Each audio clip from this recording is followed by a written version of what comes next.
Hi guys, I am back with iScope 5 and a brand new update that I am really excited about. I've been meaning to create this for about the last year and I've finally done it.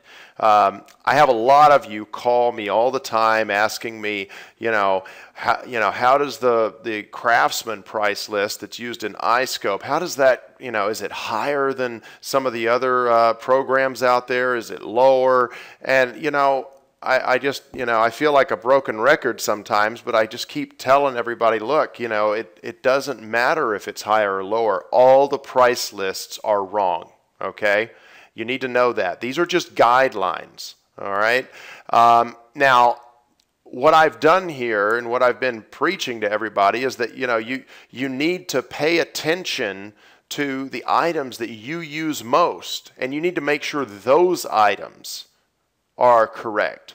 I mean, you need to call contractors, you need to do whatever it is you need to do to make sure that the items that you use most that comprise the largest portion of your estimate are correct.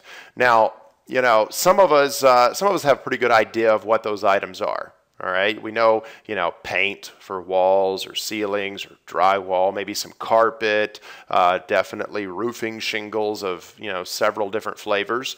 But, when it comes to creating macros and knowing what it is that we're going to need in our macro quick buttons or our standard macros, we kind of freeze. We don't really know, and so I created a way to show you exactly what it is that you, number one, use a lot, and number two, comprise the vast majority of the dollar value of your estimates. Okay, what I've done here is I've made a way for iScope to search through every estimate that you've ever done inside of iScope and average the costs and come up and show you what you use a lot. And not only that, what items, well, let me just show you. That's the easiest thing to do. I'm going to come over here to the pricing tab, and by the way, this is not inside your iScope yet, it's just in mine.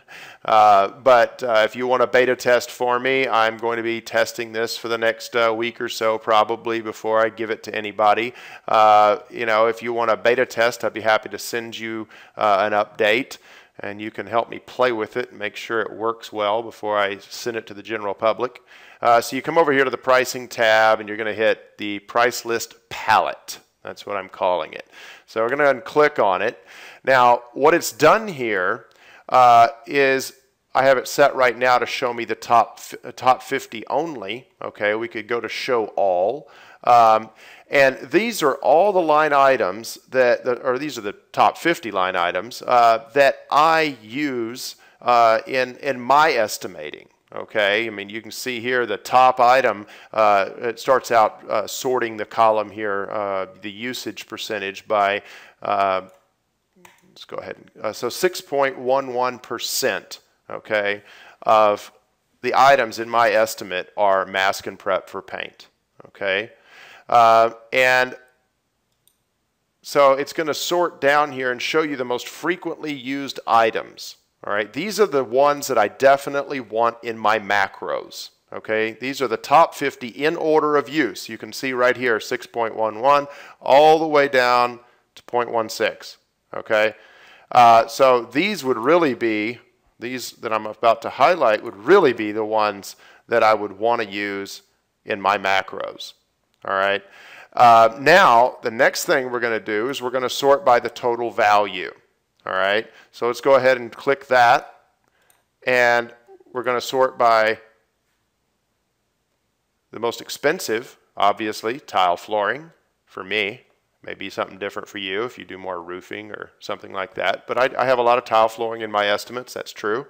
And so I've done $165,000 worth of tile flooring, and I don't have too many estimates on this particular desktop computer, so it doesn't have a big pool to draw from, unfortunately. Otherwise, this would be millions.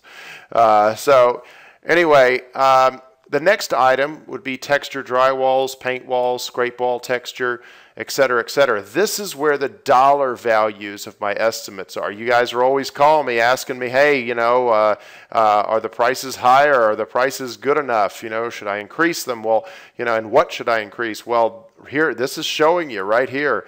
These are the items that you need to pay attention to right here.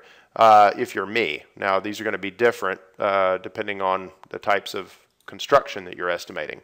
So it would be very important for me to make sure that tile flooring is going to be priced correctly. Okay, same thing with texture drywall. I've got, you know, my average is 68 cents for drywall texture. And so if that's low, then I'm doing myself a great disservice. I need to make sure that this price is correct, because it's you know, I use it very frequently, and it's comprising the bulk of the dollar value in my estimates. Okay, so that's what this whole screen is for, and you can do more than just the top 50. You can do all of them, you know, the whole database. Now, here's what's really cool. You can print a PDF, okay, but that's nothing. You're going to come over here and you're going to create some macros. So what you want to do is sort by the usage, okay, because the usage is what's going to tell you what you use a lot, which is different than, you know, what comprises the bulk of your estimates. Okay, you may have roofing may take up, you know, 80% of your estimates, but you may use you know, replace, you know, tile shingles is just one line item. You may use paint walls, you know, 20 times more than you use roofing shingles, although roofing shingles may, you know, comprise the bulk dollar value. So these are two different things.